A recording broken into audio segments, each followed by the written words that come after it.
பண்ணீங்க. எந்த ஒரு கேரக்டர், அதாவது அந்த ட்ரைலர்ல பார்க்கும்போது ஒரு டிஃப்ரெண்டான எமோஷன்ஸ் கன்வே பண்ணியிருக்கீங்க, அந்த பாடல்ல இன்னொரு அழகான எமோஷன்ஸ்லாம் கன்வே பண்ணியிருக்கீங்க. So I think the movie is like very lucky to have you in this film. So please, ladies and gentlemen, put your hands together and welcome Sahiti Avancha to have a few words.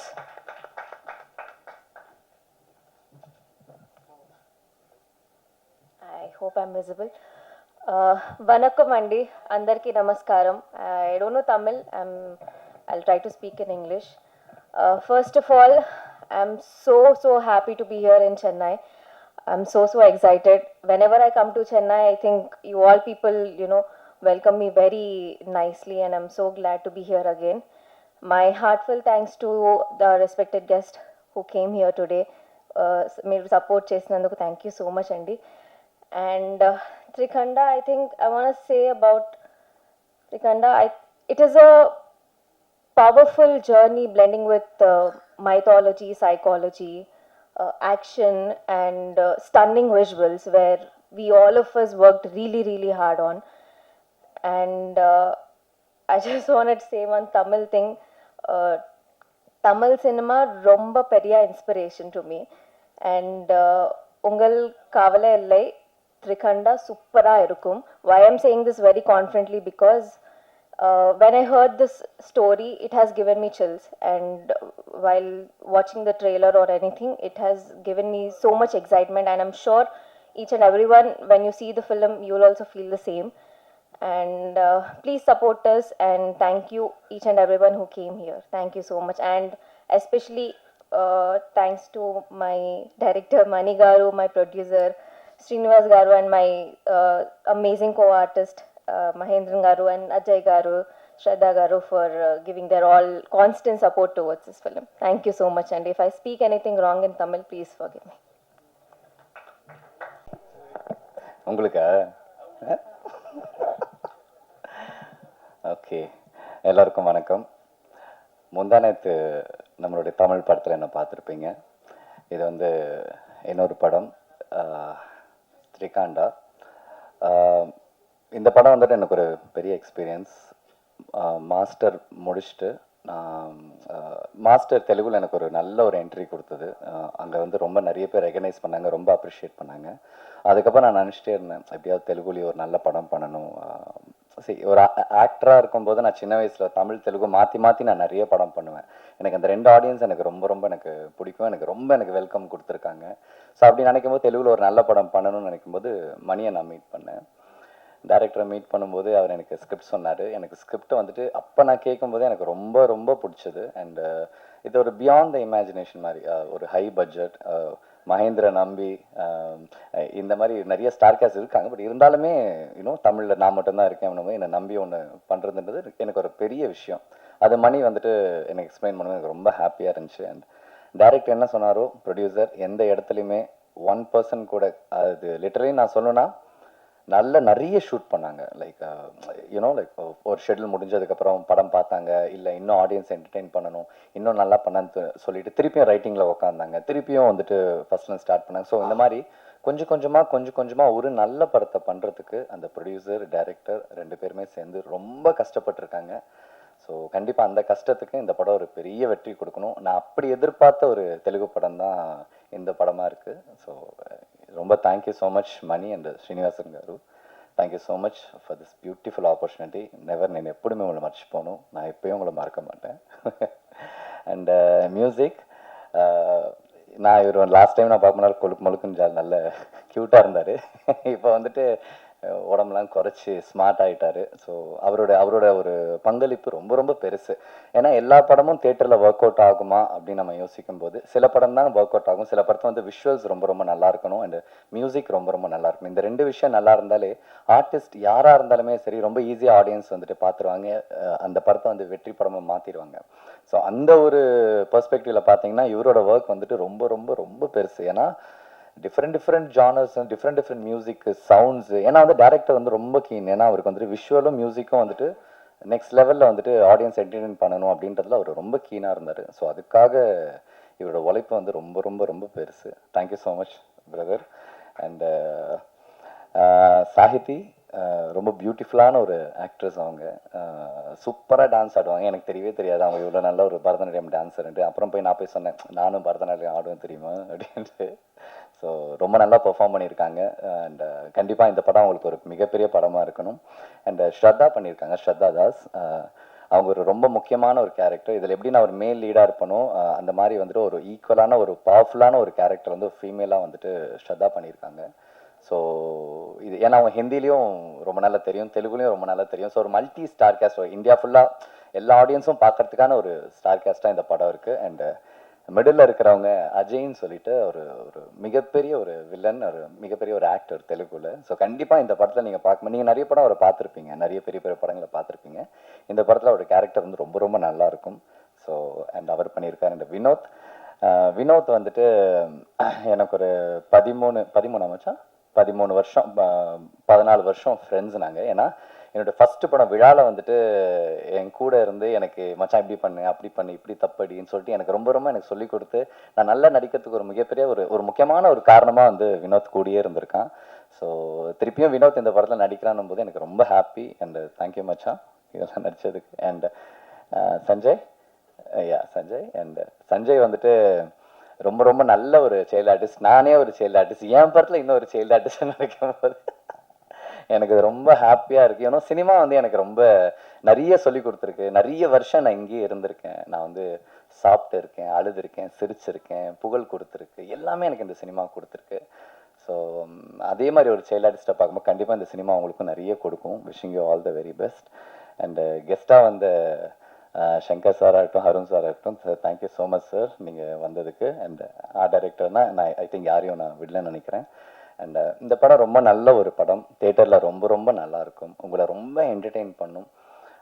Visually and musically இந்த படத்தில் வந்து நிறைய ஒரு producer நிறைய செலவு பண்ணியிருக்காங்க உங்களை entertain பண்ணணுன்றதுக்காகவே. கண்டிப்பாக நீங்கள்லாம் தேட்டருக்கு வாங்க. ஜான்வரி இந்த படம் தேட்டருக்கு வருது. கண்டிப்பாக நீங்கள்லாம் பார்க்கணும். இந்த ஹோல் டீமும் விஷ் பண்ணணும். அண்ட் இதுக்கு மேலே உங்களுக்கு தெரியும் சினிமாவை எங்கே கொண்டு போகணும், ஒரு படத்தை எங்கே கொண்டு போகணுன்ட்டு. So thank you so much for the opportunity. வந்தவங்க எல்லாருக்குமே ரொம்ப ரொம்ப நன்றி. Thank you so much. And Tipsy thank you ரொம்ப எனக்கு அவங்க ரொம்ப நல்ல friend. And thank you so much நீங்கள் வந்து எனக்கு இந்த ஆடியோ லான்ச் வந்து இவ்வளோ அழகாக வந்துட்டு எனர்ஜியாக மாற்றினதுக்கு. And Selvana thank you so much for everything. And thank you so much. Thank you.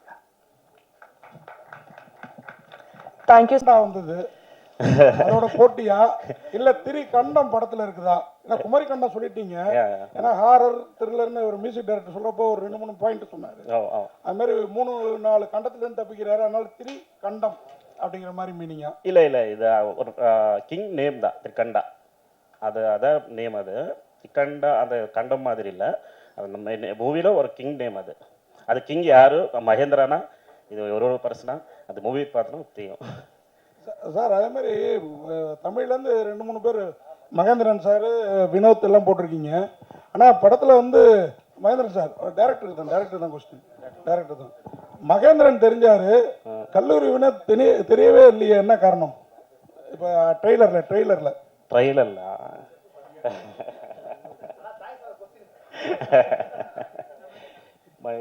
Bro நீ தான் சொல்ல கரெக்ட் ப்ரோ. இது சஸ்பென்ஸ் பிரேக் ஆயிடும் அப்படின்னு சொல்லிட்டு ரிவீல் பண்ணாம இருக்காங்க. எல்லாரும் சஸ்பென்ஸ். இது மூவி அவர் கேரக்டர் இம்பார்ட்டன்ஸ், ஸ்டோரி ஃபர்ஸ்ட் முதல்ல இம்பார்ட்டன்ட் தான். ஸ்டோரி தான் மெயின். அந்த ஸ்டோரிக்கு இவர் எல்லாரும் சப்போர்ட்டு இது இருக்கு. அவர் பேசிக்லி அது மும்பை ஹீரோயினும், அவருக்கு டேட்ஸ் இல்லை, அதுக்கு வரலை. நெக்ஸ்ட் டைம் நான் வந்துடு. சொல்லுங்க.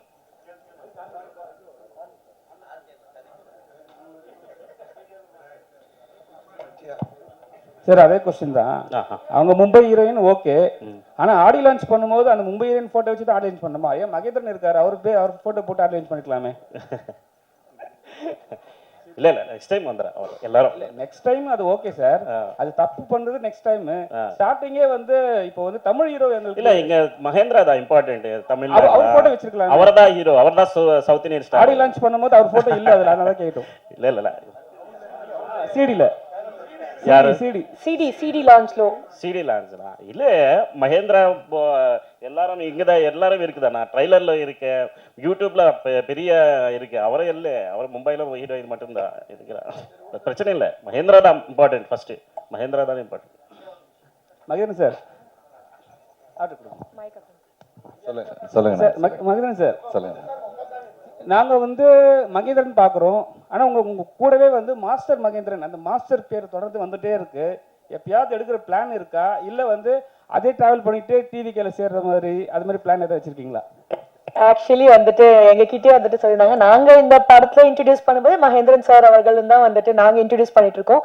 நீங்க தான் வந்துட்டு இப்ப லைட்டா மாஸ்டர் அவர் பதில் சொல்லட்டும் ப்ளீஸ்.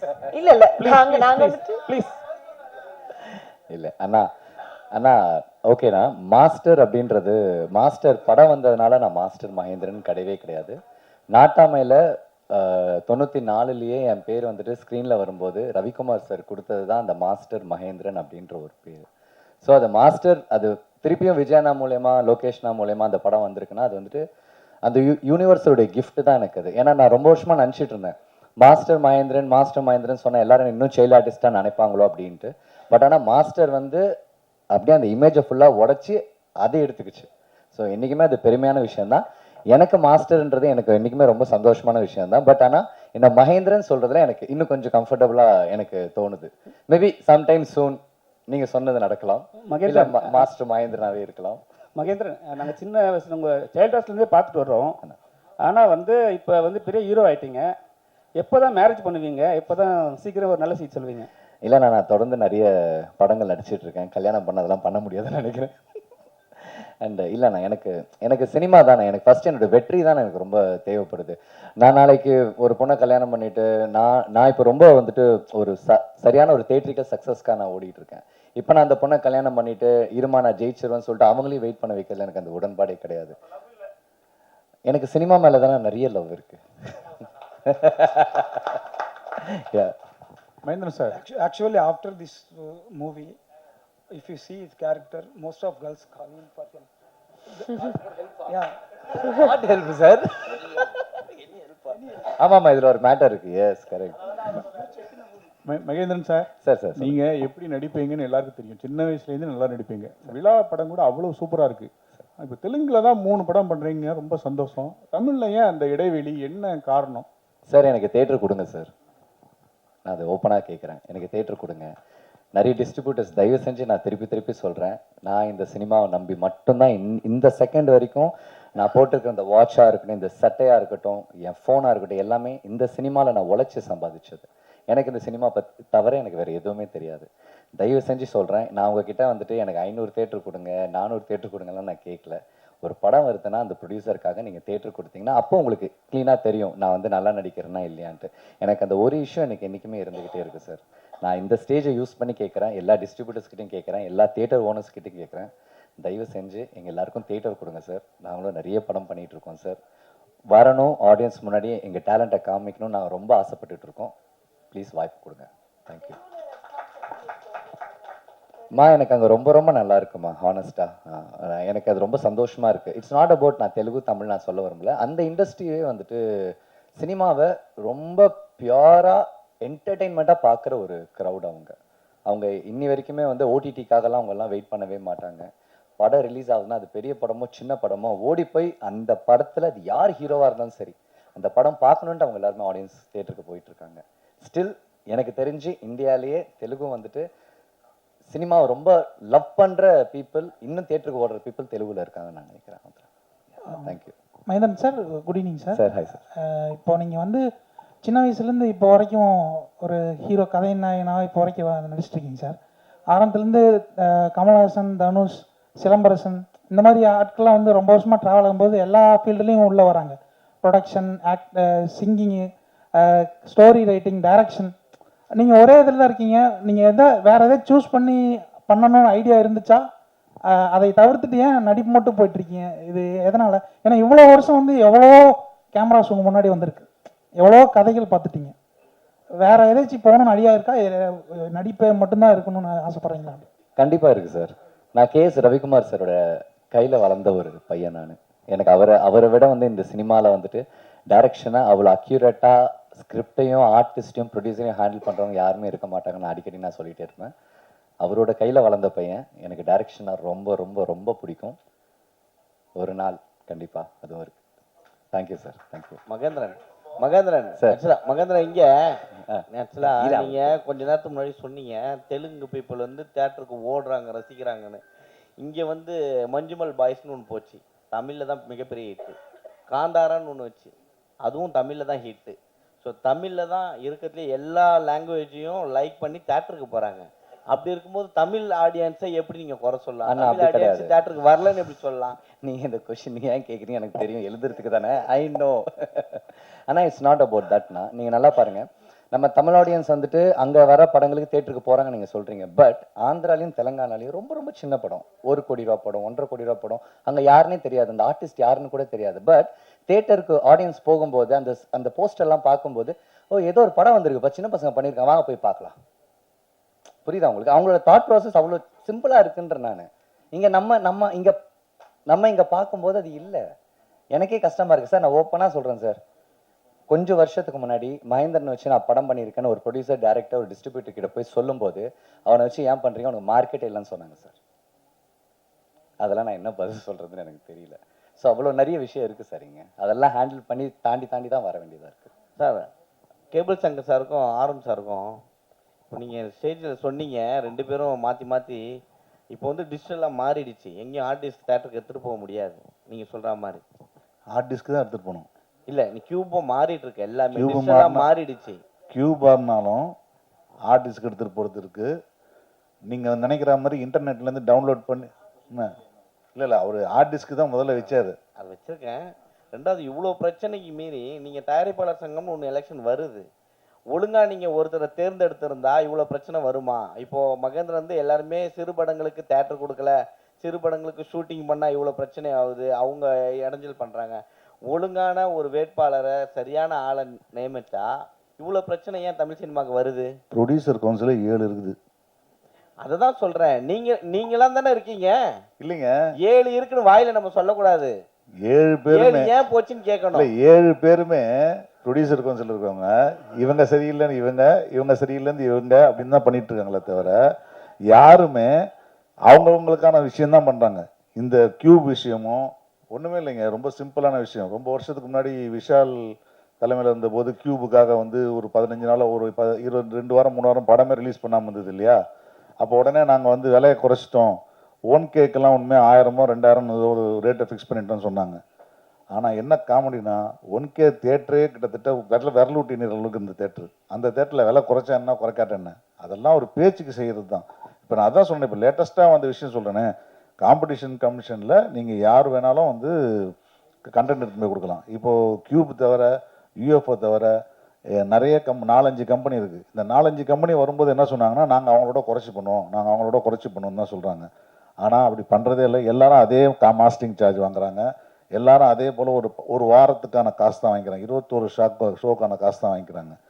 இப்போது கியூபில் போய் கேட்டிங்கன்னா, நீங்கள் 50,000 முன்னாடி கொடுத்தீங்கன்னா 50,000க்கு எவ்வளோ தேட்டர் போடுறீங்களோ அதில் கழிச்சிட்டு மிச்சம் காசு கொடுப்பேன்னு சொல்லுவாங்க. இப்போ அந்த 50,000 ரீஃபண்ட் கிடையாது, உங்களுக்கு வேணால் சப்டைட்டில் பண்ணித்தரேன்னு சொல்கிறாங்க. அது வரை முடிஞ்சு போச்சு. அதற்கப்புறம் சப்சிடிஸ் ரேட்டில் நீங்கள் வந்து படத்தை ரிலீஸ் பண்ணணும்னு சொன்னீங்கன்னா அதுக்கு வந்து குறைஞ்சபட்சம் 1.5 லட்ச ரூபா நீங்கள் படம் கட்டினா மட்டும்தான் சப்சிடிஸ் ரேட்டு. நீங்கள் அந்த ரேட்டு இந்த ரேட்டுன்னு கணக்கு பண்ணிங்கன்னா கடைசியில் நம்மகிட்ட வாங்குற காசு ஒரே காசு தான். இது எல்லாமே கேட்க வேண்டியது யார்? தயாரிப்பாளர் சங்கம் தான் கேட்கணும். இந்த தயாரிப்பாளர் சங்கம் இந்த நான் சொல்கிற இந்த 6 மாதத்துக்கு முன்னாடி வந்த தீர்ப்பு, கியூபும் யூஎஃப்ஓ மட்டுமே மோனோபொலி பண்ணக்கூடாது அப்படின்னு 2 கோடி ரூபாய் ஃபைன் போட்ட விஷயம் வந்து இந்த ப்ரொடியூசர் கவுன்சிலில் இருக்கிறவங்க எல்லாருக்குமே, தயாரிப்பாளர்களுக்கு யாருக்காவது தெரியுமான்னு கேளுங்க. இவரும் ஒரு ப்ரொடியூசர் கவுன்சிலில் இருக்கிற மெம்பராக இருப்பார், இவருக்கு ஏதாவது தகவல் வந்துச்சான்னு கேளுங்க. யாரும் அதை பற்றி பேசுகிறதே இல்லை. ஏன் பேசுறது இல்லை? அதை பற்றி அவங்களுக்கு அக்கறை கிடையாது. கரெக்டாக இப்போ எலெக்ஷன் வருது, இப்போ வந்து கியூபு வந்து விபிஎஃப் சார்ஜஸ் பற்றி பேசுவாங்க எல்லாருமே. ஆனால் நிச்சயமாக இப்போ ஒன்றுமே இல்லை. இன்னொரு சின்ன உதாரணம், நம்ம எல்லாரும் ஒரு நாளைக்கு ஒரு படம் பார்த்துருப்போம். ஒரு ப்ரிவியூ பார்க்குறதுக்கு தியேட்டரில் வந்திருந்தோம், சத்யம் பலாசோ தேட்டரில். ரொம்ப ஒரு படம் லேட் ஆச்சு இல்லையா? அந்த படம் லேட் ஆனதுக்கான காரணம் என்ன தெரியுங்களா? அதுக்கு இதே போல் மாஸ்டரிங் கம்பெனி வேற ஒன்று இருக்குது. அவங்க வந்து அவங்களோட ரொம்ப சீப்பாக பண்ணி கொடுத்துட்ருக்காங்க. அவங்களுடைய ஆர்டிஸ்ட்டை காலையிலேருந்து ஏதோ ஒரு காரணத்தினால தள்ளி போட்டு அது சரியில்லைன்னு சொல்லிட்டு இருந்தாங்க. அந்த நிறுவனத்தோட நான் உட்காந்து பேசிகிட்டு இருந்தேன். கடைசியில் அவங்க வந்து அவ்வளோ நேரம் போராடி அவங்க கண்டென்ட் தான் போட்டாங்க. ஸோ இந்த மாதிரியான மோனோபொலிசம் வந்து நடக்குது. முன்னாடியாவது தியேட்டரில் அந்த ப்ரொஜெக்டருக்கும் தியேட்டர் ஓனருக்கும் அந்த யூஎஃப்ஓ இவங்களுக்கும் ஒரு டைப் இருந்துச்சு. இப்போ பிவிஆர் மாதிரி நிறுவனங்கள் எல்லாமே சொந்த ப்ரொஜெக்டர் வச்சுருக்காங்க. அவங்கக்கிட்ட வந்து நம்ம ஃபிலிம் எடுத்துகிட்டு போய் கொடுக்குற மாதிரி ஒரு ஆர்டிஸ்ட்க்கு எடுத்துகிட்டு போய் கொடுத்தீங்கன்னா அதுக்கான ஹேண்ட்லிங் சார்ஜஸ் மட்டும் வாங்கிட்டு அவங்க படம் போடலாம். ஒன்றும் தப்பு கிடையாது. ஆனால் இந்த சிஸ்டத்தை உடைக்கிறதுக்காக யாரும் விரும்பவே இல்லை. இதனால் நிறைய ஆதாயங்கள் இருக்குது, நிறைய அரசியல் இருக்குது. அதனால தான் நான் வந்து வெளிப்படையாக சொல்கிறேன். இதில் என்ன இருக்குது, நான் ரொம்ப நாளாக பல சேனலுக்கு பேட்டி கொடுத்து சொல்லிட்டு இருக்கேன். இதை பற்றி யாரும் பேசுறதில்ல. அதுதான் பிரச்சனை. ஆமாம் ஆமாம். இப்போ பாருங்கள், இந்த புக்கிங் சார்ஜஸ் மேட்ரு அது ஒன்று விஷயம். தமிழ் படத்துக்கு மட்டும் 35 ரூபா, மற்ற படத்துக்கு மற்ற லாங்குவேஜுக்கு ஜாஸ்தின்றாங்க. முதல்ல புக்கிங் சார்ஜஸ் மேட்ரே பயங்கர காமெடி. என்னென்னா, ஒரு இன்னைக்கு தியேட்டர் பிஸ்னஸ் சரியில்லைன்னு சொல்கிறாங்க எல்லாருமே. கரெக்டாக தியேட்டர்லாம் நஷ்டமாக இருக்குது, கூட்டமே இல்லை அப்படின்னு தான் சொல்லிட்டு இருக்காங்க. ஆனால் உண்மையிலே பாருங்களேன், மாதத்துக்கு ஒரு தியேட்டராவது புதுசாக ரெனோவேட் ஆகுது. புதுசாக ஒரு தியேட்டர் வந்து கஸ்டமைஸ் பண்ணுறாங்க, லீஸ்க்கு எடுக்கிறாங்க. எல்லா பெரிய தியேட்டர் ஓனர்களும் தொடர்ந்து வந்து பழைய தியேட்டர்லாம் ரெனோவேட் பண்ணிட்டு இருக்காங்க. ஏன் பண்ணுறாங்க? லாபம் இல்லாத கூட்டம் இல்லாத படங்களுக்கு தியேட்டர் சினிமாவே ஓடலன்னு சொல்லிட்டு இருக்காங்களே, ஏன் இவங்கெல்லாம் படம் கேட்டுறாங்க? இவங்களுக்கு மொத்தமாக வருமானமே எஃப்என்பியில் தான், ஃபுட் அண்ட் பெவரேஜஸ், டிக்கெட் புக்கிங்கில் தான். ஒரு டிக்கெட்டுக்கு ஒரு தியேட்டரில் 15 ரூபா வந்து 30 ரூபா வாங்குறாங்கன்னா 15 ரூபா வந்து எல்லா புக்கிங் ஆப் கம்பெனிக்காரங்களும் முன்னாடியே கொடுத்துட்றாங்க காசு. இதுக்கு தயாரிப்பாளருக்கு வரப்போகிறது இல்லை. இதில் ஒரு டிக்கெட்டுக்கு 15 ரூபா வாங்குறதுக்கு என்ன இருக்குன்னு தெரியல. என்னதான் சர்வர் சார்ஜஸ்ஸு, மெயின்டெனன்ஸு எல்லாம் சொன்னாலும் சரி, அது வந்து ஜாஸ்தி தான். இது வந்து எக்ஸ்ப்ளோட்டேஷன் ஆஃப் கன்சியூமர்ஸ். இது ஈஸியாக நம்ம பண்ணுற மாதிரி நினச்சிக்கிட்டு நம்மக்கிட்டேருந்து பிடுங்குறாங்க காசை. இப்போ பாருங்கள், ஸ்பெஷலாக இப்போ தமிழ் படத்துக்கு ஒரு ரேட்டு, தெலுங்கு படத்துக்கு ஒரு ரேட்டு, ஹிந்தி படத்துக்கு ஒரு ரேட்டு வாங்க ஆரம்பிச்சிட்டாங்கன்னா, நாளைக்கு நீங்கள் வந்து ஒவ்வொரு டிக்கெட்டுக்கு நம்ம காசு கொடுக்குதுன்றது வந்து யார் காசு? இப்போ தியேட்டருக்கு எப்படி ஆள் வருவாங்க? தியேட்டருக்கு எப்படி ஆள் வரமாட்டாங்க. இப்போ 60 ரூபா டிக்கெட்டுக்கு நீங்கள் நிறைய பேருக்கு தெரிஞ்சிருக்கோம். நான் 60 ரூபா டிக்கெட்டுக்காக நான் வந்து தியேட்டர் வாசலில் பெரிய தகராறுலாம் பண்ணி 60 ரூபா டிக்கெட் ஓப்பன் பண்ணியிருக்கேன். இதை வந்து தொடர்ந்து சோஷியல் மீடியாவில் எழுதியிருக்கேன். கொஞ்சம் நாளைக்கு தரப்பாங்க 60 ரூபா டிக்கெட்டு. நீங்கள் 60 ரூபா டிக்கெட் உங்களுக்கு லாபகரமாக இல்லைன்னா அதை வேணாங்கன்னு சொல்லி க்ளோஸ் பண்ண போராட வேண்டியது அரசாங்கத்தோட. அதை டிக்கெட்டே கொடுக்காம வைக்கிறதுன்றது எந்த விதமான நம்மளோட உரிமையை பறிக்கிறது தானே. அது யாரும் கேட்க மாட்டாங்களே. குறுந்து கேட்டுகிட்டே இருக்கோம். நாங்கள் கேட்க வந்து தண்ணி கேட்டோம், தண்ணி வச்சாங்க. 60 ரூபா டிக்கெட் வேணும்னா ஓப்பன் பண்ணுவாங்க. ஸோ இந்த மாதிரி நம்ம சொல்லிகிட்டே இருப்போம். சொல்லிட்டே இருக்க ஏதாவது நடக்கும். இது அதான் சொன்னீங்க, நீங்கள் கேட்ட நல்ல கொஸ்டின். இது எல்லாமே ஒரே நாளில் மாறிடாது. எங்களை மாதிரி ஆட்கள் வழி ஒன்று கேட்க தான் மாறும். ஏன்னா நாங்கள் வந்து எனக்கு இன்னொன்று உங்ககிட்ட கேட்கணும், மகேந்திரன் கிட்ட உங்ககிட்ட எல்லாருமே. நம்மளுக்கு சின்ன படம் ஓகே, இது புதுசாக வருது, ரீ ரிலீஸ். அதான் நான் சொல்ல வரேன். டிவியில் போடுறான், விஜய் டிவியில் போடுறான், கலைஞர் டிவியில் போடுறான். அதுவும் கோடிக்கணக்கில் சம்பாதிக்குது. அதுக்கு என்ன டிக்கெட் என்ன பிரதர்? அதுக்கு அது எவ்வளோ டிக்கெட்? அதே காசு தான் போடுறான். இல்லையே, 100 ரூபா 150 ரூபா வருது. 100 ரூபா ரிலீஸ்க்கு படைய பண்ணுக்கு. அது மட்டும் அந்த படம் 100 ரூபா அதிகாரம் கொடுத்தது. இந்த ரேட் நிர்ணயிக்கலாம். அப்போ சின்ன படங்கள் அது மாதிரி பண்ணலாம் இல்லையா, கொடுக்கலாம் இல்லையா? அதுதான் சொல்கிறேன், சின்ன படங்கள் அது மாதிரி கொடுக்கலாம் இல்லையா ஃபிக்ஸ் பண்ணுறதுக்கு. ஒரு இந்த பட்ஜெட் மூவிஸ் தான் நீங்கள் இப்போது புக்கிங் சார்ஜஸ் போடுறாங்க இல்லையா. புக்கிங் சார்ஜ் என்னன்னா பப்ளிக் ஃப்ரீ ஈஸி பண்ணுறது தானே புக்கிங் சார்ஜ் கொடுத்துருக்காங்க. அப்போது 200 ரூபாய் கம்மியாக சொன்னால் தானே பப்ளிக் தேட்டருக்கு வரும். தேட்டருக்கு வர வைக்கிறது தானே அது ஒரு ஐடியா. நீங்கள் அதுலேயே ஒரு டிக்கெட் ஒரு 5 டிக்கெட் புக் பண்ண என்ன ஆகுது? அப்போ யார் நம்மளை ஒரு ஆசையை தூணுன்னா தேட்டருக்கு வரணும்னா புக்கிங்கில் இன்னும் கம்மியாக கொடுக்கணும் ரேட்டு. அப்படி கொடுத்தா தானே ஒரு பப்ளிக் தேட்டருக்கு வரும். இல்லைன்னா இப்போ இந்த கணக்கு போடும்போது அவங்க பப்ளிக் இன்னும் அதிகமாக தான். அது எப்படி பப்ளிக் தேட்டருக்கு வரதுக்கான அது ஒரு இதே இல்லையே. இல்லை, அதை குறைச்சிட்டு இந்த படங்களுக்கு ரிலீஸ் பண்ணுறதுக்கு அந்த வாய்ப்பை இடத்த கொடுக்கலான்னு சொல்ல வரேன். கண்டிப்பாக அதான் சொல்லுவோம். அதை தயாரிப்பாளர் சங்கத்தில் நீங்கள் சொல்லுங்க, ரீ ரிலீஸ் படத்தை நிறுத்துங்கயா. புதுசாக இந்த மாதிரி மகேந்திரன் போன்ற ஆட்கள்லாம் நிறைய பேர் நம்ம தமிழ் சினிமாவில் இருக்காங்க, அவங்களாம் வழிவிடுங்கன்னு சொல்லுங்க, ஷோ கொடுக்க சொல்லுங்க. ஒரே ஒரு விஷயம் மட்டும் ஒன்று சொல்லிடுறேன். ஒரு விஷயம் நம்ம பாராட்டக்கூடிய விஷயத்தை நம்ம சொல்லணும். இருக்கிற நிறைய பிரச்சனைகளை பற்றி பேசிகிட்டு இருக்கோம். தமிழ்நாட்டில் மட்டும்தான் நீங்கள் வந்து ஒரு படம் எடுத்தீங்கன்னா எந்த டிஸ்ட்ரிபியூட்டர் மேலே வச்சு நீங்கள் படத்தை போய் ரிலீஸ் பண்ண முடியும். நீங்கள் ஆந்திராவில் போனீங்கன்னா ஒரு தியேட்டர் ஹையர் பண்ணி தான் டிஸ்ட்ரிபியூஷன் பண்ணி, ரெவன்யூ ஷேரில் வந்து பார்த்தீங்கன்னா மல்டிப்ளெக்ஸ் மட்டும்தான் இப்போ வந்திருக்காங்க இல்லையா. ஸோ அங்கே ரிலீஸ் பண்ணணும்னா நீங்கள் கரெக்டான டிஸ்ட்ரிபியூஷன் செட்டப்பில் பேக்கப் இல்லாமல் நீங்கள் வந்து படத்தை ரிலீஸ் பண்ணவே முடியாது. தமிழ்நாட்டில் நீங்கள் யார் வேணால் படம் எடுத்தாலும் நேராக போய் ஒரு 50 தேட்டர்லையோ 10 தேட்டர்லையோ 20 தேட்டரில் ரிலீஸ் பண்ண முடியும். அந்த சுதந்திரம் இருக்கிற ஒரே மாநிலம் நம்மளுது தான். உங்களால் கேரளாவில் பண்ண முடியாது, கர்நாடகாவில் பண்ண முடியாது, எங்கேயுமே பண்ண முடியாது. இங்கே இதில் இருக்க பிரச்சனை என்னென்னா, நீங்கள் கேட்குறது இந்த தேட்டர் கொடுக்கும்போது மகேந்திரன் படத்துக்கு கொடுக்குறதில்ல, இந்த நான் கூட ஒரு சின்ன படத்தாலும் அந்த படத்துக்கு தேட்டர் வேண்டியிருக்கு. நல்லா யோசிச்சு பார்த்தீங்கன்னா 3 ஷோ ஒன்று படம், 4 ஷோ ஒன்று படம், திடீர்னு படம் நல்லா போச்சுன்னா யாரையும் கேள்வி கேட்காம எல்லா தேட்டர்லையும் ஷோ ஏற்றிக்கிட்டே இருக்காங்க. ப்ரொடியூசரோட கேட்க மாட்டாங்க. ஏன்னா அவன் தான் 21 நாளைக்கு 21 ஷோக்கு பணம் கட்டி வச்சிருக்கானே, டகால் டகால்னு அடுத்த ஷோ போட்டுட்டே இருப்பாங்க. அந்த சுதந்திரமும் இங்கே தான் இருக்குது. ஸோ அதனால் வந்து படம் தியேட்டரில் போட்டு படம் நல்லா இருந்துச்சுன்னா நிச்சயமாக அது தியேட்டர்காரங்க வந்து கொடுக்காம இல்லை. பிரச்சனை என்னென்னா ஒரு 11:30 ஷோ கொடுப்பாங்க. அந்த 11:30 ஷோவுக்கு நீங்கள் வந்து இப்போ ஒரு உதாரணத்துக்கு படையப்பா போகிறோம்னு வச்சுக்கோங்களேன், வேறு தேட்டரில் படையப்பாவுக்கு 35 பேர் வந்திருக்காங்கன்னா இதில் 5 பேர் வந்தாங்கன்னா அந்த தேட்டர் நடத்த முடியாது. உண்மையாக சொல்லப்போனால் தேட்டர் நடத்துகிறவங்க எல்லாருக்குமே சினிமா டிக்கெட்டில் விற்று வரக்கூடிய லாபத்தில் தேட்டர் நடத்தவே முடியாது. ஏன்னா நான் தேட்டர் நடத்திருக்கேன், எனக்கு நல்லா தெரியும். பாப்கார்னும் பார்க்கிங்கும் இல்லைன்னா அவங்களால தேட்டர் நடத்த முடியாது. ரொம்ப சிம்பிளாக சொல்கிறேன், ஒரு 100 ரூபாய்க்கு ஒரு டிக்கெட் கணக்கு பண்ணிங்கன்னா 100 சீட் இருக்கிற தேட்டரில் 150 ரூபாய்க்குனா 15,000 ரூபா கிராஸு. டேக்ஸ் எல்லாம் போக ஒரு 18% லோக்கல் பாடி டேக்ஸ் போயிடும், 4% லோக்கல் பாடி டேக்ஸ், 18% ஜிஎஸ்டி போயிடுச்சுன்னா வரக்கூடிய காசில் 3,000 சில்லு 7,000 சில்லரை தான் கையில் வரும். ஹவுஸ்ஃபுல்லாக ஓடினாலே 7,500 ரூபா தான் வரும். நீங்கள் ஒரு தேட்டருக்கு இந்த மாதிரி நடத்த முடியுமா பாருங்களேன், நடத்த முடியாது. ஆனால் அந்த 100 பேர் வரவங்களில் ஒரு 30 பேர் 300 ரூபாய்க்கு பாப்கார்னுங்கன்னா 9,000 ரூபா. ஸோ இந்த பாப்கார்ன் வைக்கிறத வச்சுக்காக மட்டும்தான் தேட்டர் நடத்துகிறாங்களே தவிர நீங்கள் படம் ஓடி அது 100 நாளோ 200 நாளோ ஓடியெல்லாம் பிரச்சனை கிடையாது. எத்தனை பேர் உள்ளே கூட்டு வர்றது மட்டும்தான் முக்கியம். அதனால் தேட்டர் இந்த விஷயத்தில் நான் தேட்டருக்காரருக்கு ஆதரவாக இருப்பேன். ஆனால் தேட்டருக்கு கண்டிப்பாக கொடுக்குறாங்க, கொடுத்தா ஓடணும், ஓடிச்சுன்னா அவங்க கண்டிப்பாக மாற்றி விட்டுருவாங்க.